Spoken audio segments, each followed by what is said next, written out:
Renee Calloway felt the cuffs close around her wrists before she understood why. 6 hours earlier, she had been folding a cardigan into an overnight bag, thinking only about her grandmother's chicken and dumplings and the drive down from Charlotte.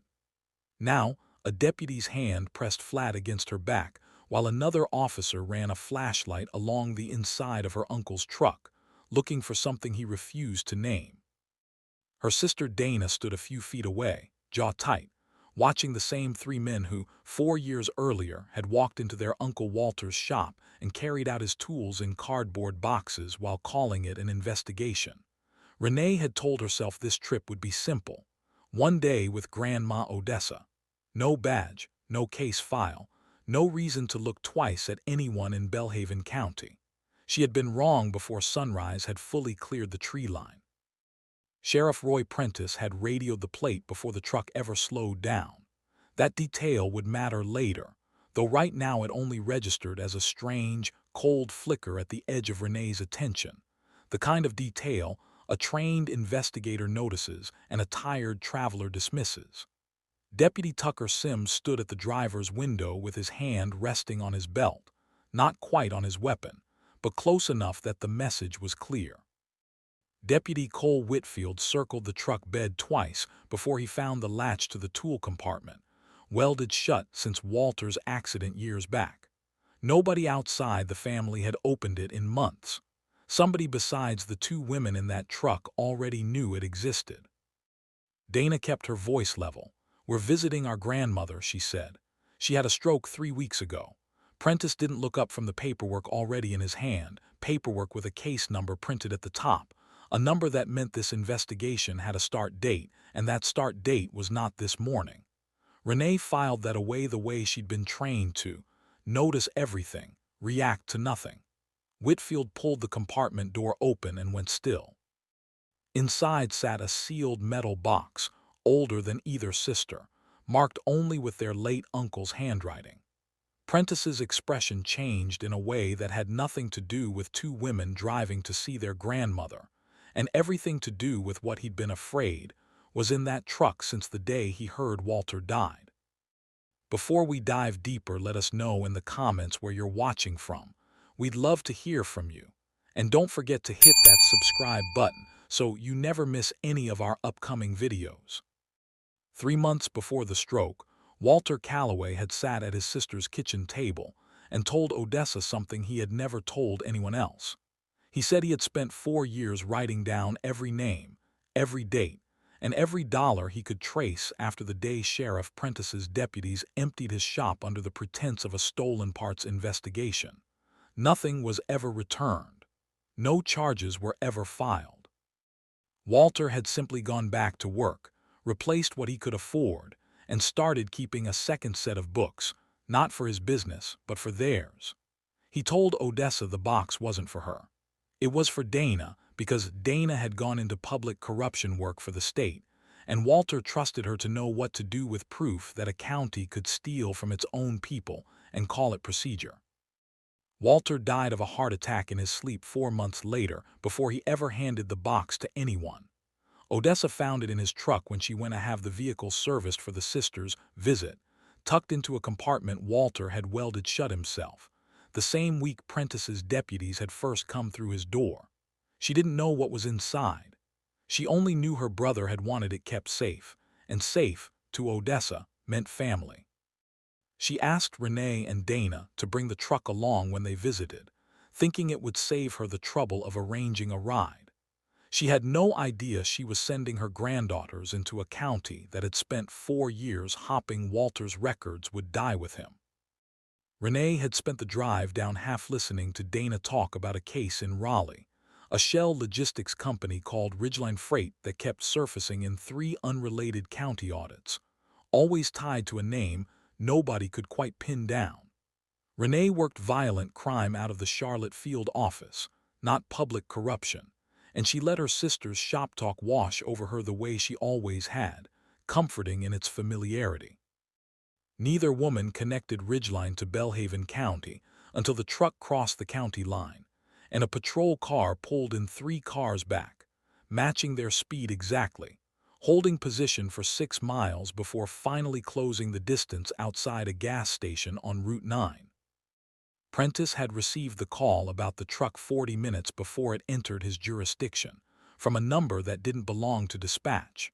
The caller told him only that a vehicle registered to the late Walter Calloway was headed his way, driven by 2 women, and that the sheriff needed to recover whatever was inside it before it reached Odessa's house. Prentiss didn't ask who the caller worked for. He already knew. 4 years of quiet payments from a company called Vantage Point Holdings had bought his silence about how seized property left his county and where the money from it actually went. He had assumed Walter's death closed that chapter. The phone call told him otherwise, and told him the closing had to happen today. At the gas station, Deputy Sims blocked the truck's exit before either sister had finished pumping fuel. Renee recognized the posture of the stop immediately. 3 officers positioned to control angles, not to conduct a traffic check. She said nothing about what she noticed. Dana asked why they were being detained and received the same non-answer Prentiss had been giving suspects for years, a sentence built to sound like information while providing none. Whitfield's flashlight found the welded compartment within minutes, which told Renee something the sheriff never intended to reveal. Someone had described exactly where to look before the deputies ever opened the truck bed. Prentiss ordered the box removed and carried to his cruiser without stating a legal basis for the seizure. Dana asked for it in writing. He told her the paperwork would come later at the station, and that cooperation now would make everything simpler. Renee had heard that sentence in 100 interviews, always spoken by someone who intended to make the process anything but simple. She watched Prentiss glance twice toward the road behind the gas station, toward a plain sedan parked near the closed feed store, its engine idling, its occupant never stepping out. Whoever was inside it was waiting on the sheriff, not the other way around, and that told Renee more about the chain of command than anything Prentiss had said aloud. Deputy Marcus Doyle, 6 months into the job, stood near the patrol car with the confiscated box in his arms and a growing discomfort he hadn't yet found words for. He had joined the department to work traffic and community events, not to watch 2 women who'd committed no visible offense get handcuffed over a locked box pulled from a dead man's truck. He asked Sims what charge they were writing up. Sims told him to finish the inventory form and stop asking questions that weren't his to ask. Doyle wrote what he was told, but he noticed, the way Vance had noticed in another county on another day, that the report already had a case number before the stop had technically produced any evidence at all.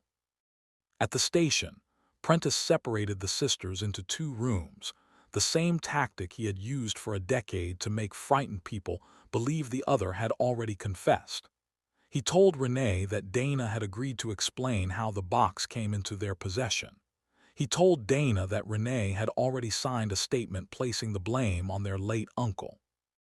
Both sisters recognized the maneuver from opposite sides of their careers, one from criminal interrogation training, one from watching corrupt officials try the same trick on witnesses for years.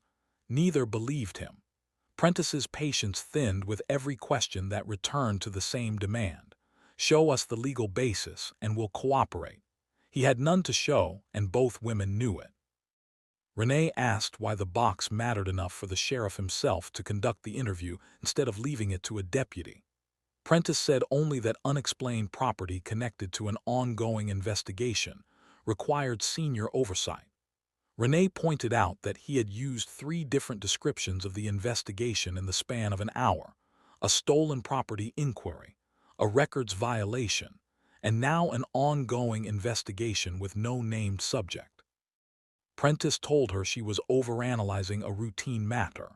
Renee said routine matters didn't usually involve a sheriff glancing at an idling sedan every few minutes, as if waiting for permission to proceed. For the first time since the stop began, Prentiss's calm slipped, just slightly, just long enough for Renee to see it. In the second room, Dana faced Sims across a folding table, a prepared statement already printed and waiting for a signature. The statement claimed Walter Calloway had been under suspicion for falsifying vehicle records before his death, and that his nieces had knowingly transported evidence of that fraud across county lines. Dana read it twice and asked who had written it before any evidence had been examined. Sims told her the details would be finalized later, and that signing now would let both sisters leave by evening. Dana had spent 3 years building corruption cases against people who used that exact promise to extract false statements from frightened witnesses. She told Sims she recognized the tactic by name and watched him lose the thread of his own script. Back at Odessa's house, the kitchen clock ran 2 minutes slow, the way it had since her husband set it that way before he died, and she never corrected it because some things felt disrespectful to fix. She checked the pot of dumplings, lowered the heat, and looked at her phone. No message from either granddaughter, though they'd promised to call once they crossed into Belhaven County. She told herself the drive had simply taken longer than expected, that Naomi and Dana were laughing about something in the car the way they always did, that nothing about a quiet Tuesday morning could possibly be wrong. She set 2 extra places at the table anyway, and told herself lunch would keep warm as long as it needed to. Doyle carried the inventory form into Prentiss's office an hour into the interviews, uncertain about how to record what he'd witnessed.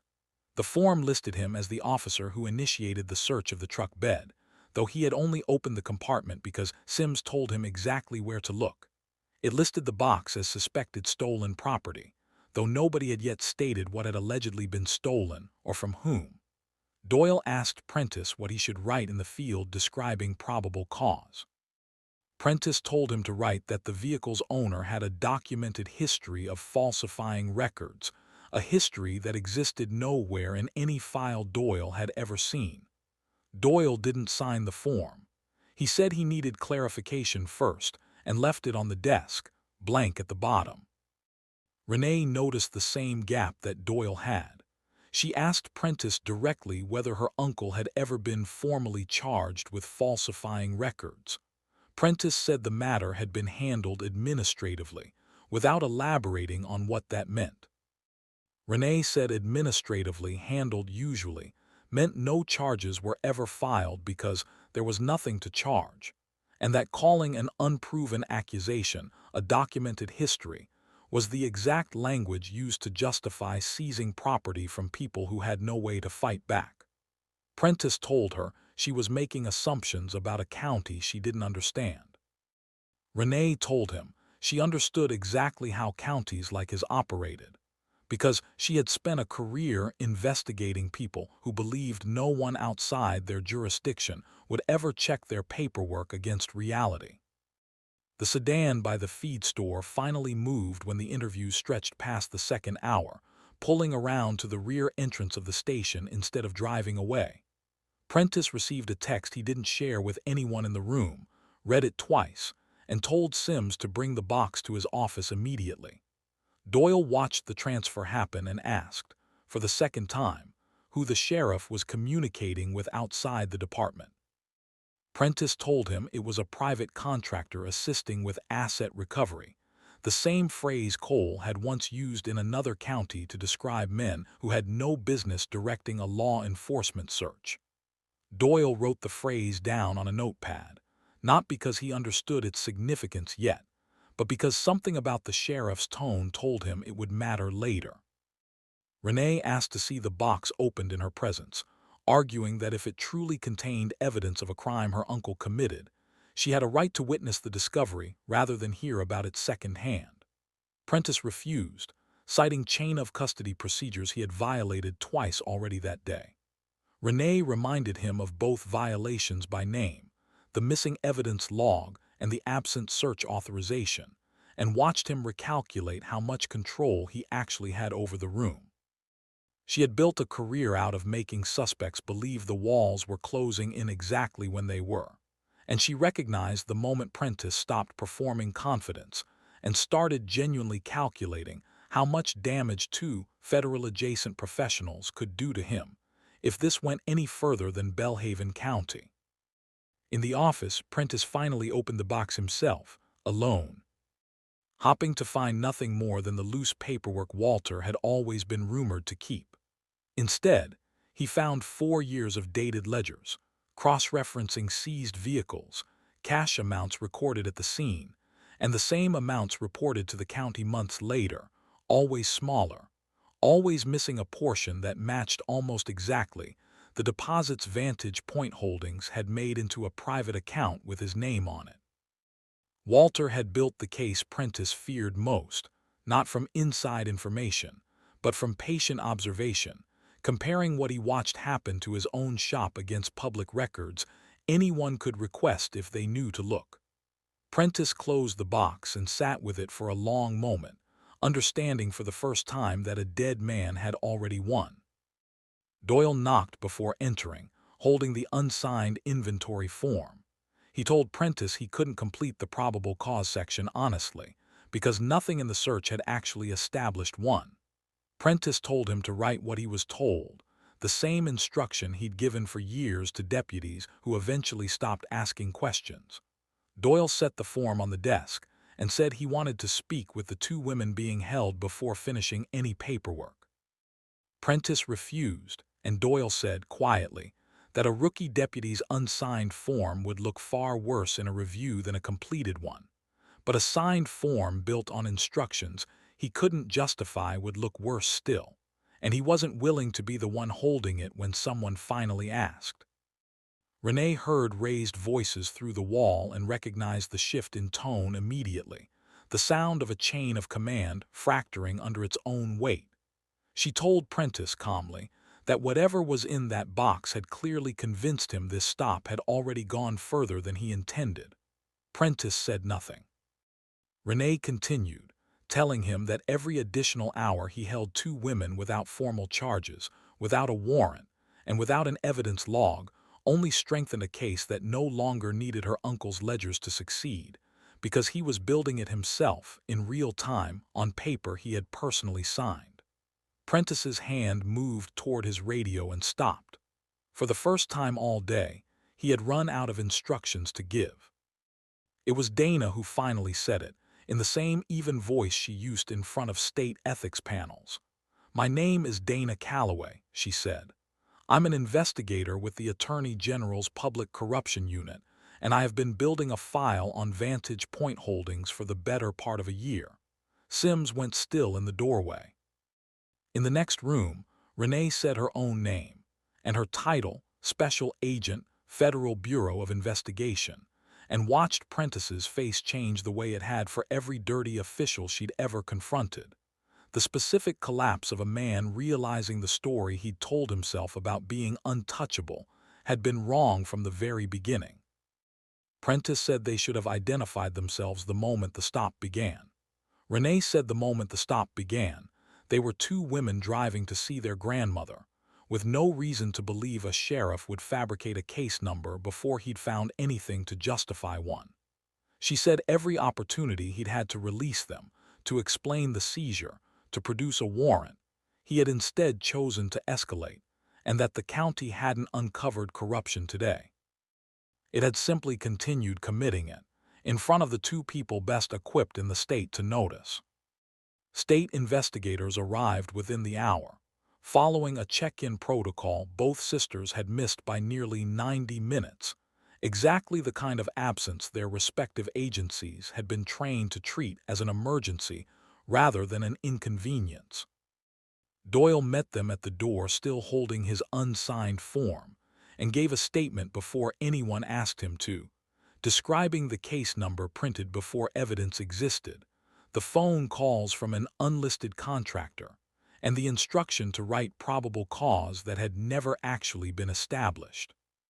His cooperation didn't erase the months he'd spent following orders without asking who benefited from them, but it gave investigators the first internal timeline of the operation, corroborated independently by Walter's ledgers before anyone in the department had a chance to alter the record. Prentiss, Sims, and Whitfield were separated for questioning the same afternoon Walter's box had been opened for the second time, this time under proper evidence protocol, photographed and logged in front of federal and state investigators together.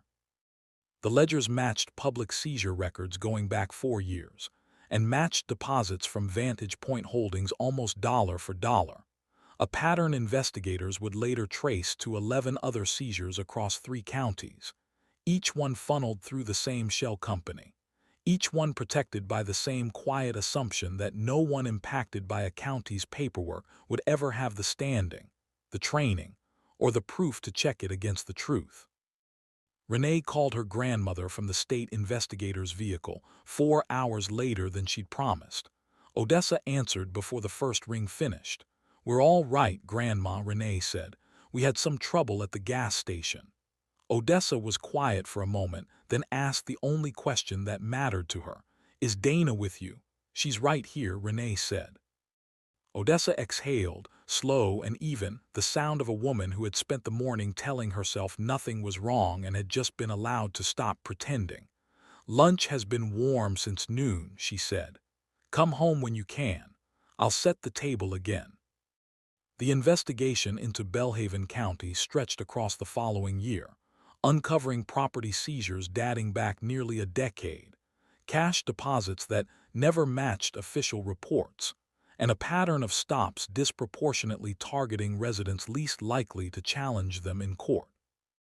Vantage Point Holdings was revealed to be a single shell within a larger network of shell companies, purchasing seized vehicles, equipment, and land parcels for a fraction of their value, then reselling them through legitimate-looking auctions.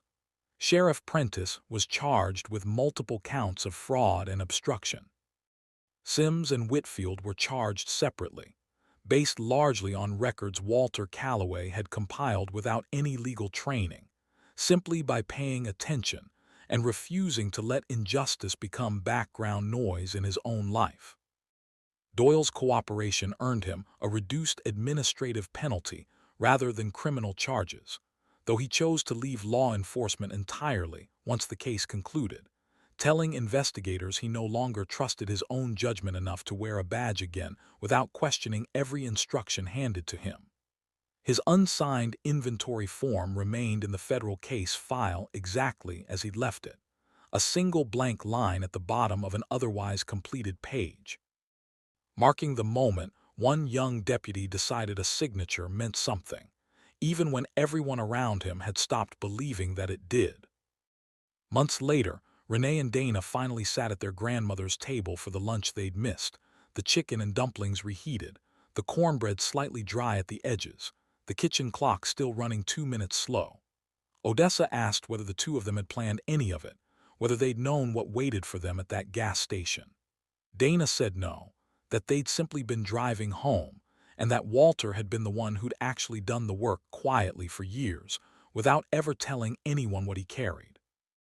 Odessa nodded slowly and said that was exactly the kind of man her brother had always been, the kind who didn't wait to be asked before doing what was right, and the kind who trusted the people he loved to finish what he started. The lesson from this story is simple. Corruption does not survive scrutiny. It survives silence, convenience, and the quiet assumption that the people it harms will never have the means to push back. Walter Calloway spent 4 years writing down what he witnessed, not because he knew who would eventually read it, but because he refused to let injustice pass without a record. Real justice often begins exactly that way, quietly, patiently, in the hands of someone who simply decided that the truth was worth preserving, even if it took years for anyone else to need it. Thank you for staying with us until the very end of this story. Your time and attention mean more than you may realize.